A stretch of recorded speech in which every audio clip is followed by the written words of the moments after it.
యాదాద్రి అమ్మవారి ఆలయంలో శాకంబరి ఉత్సవాలు పూర్ణాహుతితో పరిసమాప్తమయ్యాయి. శాకంబరి దేవి అలంకరణలో ఉన్న దుర్గమ్మను దర్శించుకునేందుకు భక్తులు పెద్ద సంఖ్యలో తరలివచ్చారు.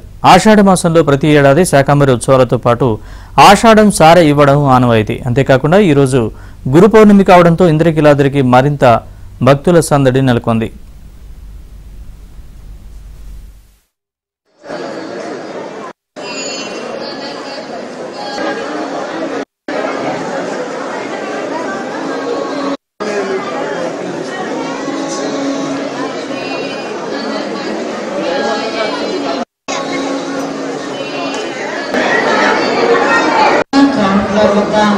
ప్రసాదాల కౌంటర్లు ఏర్పాటు చేస్తున్నారు.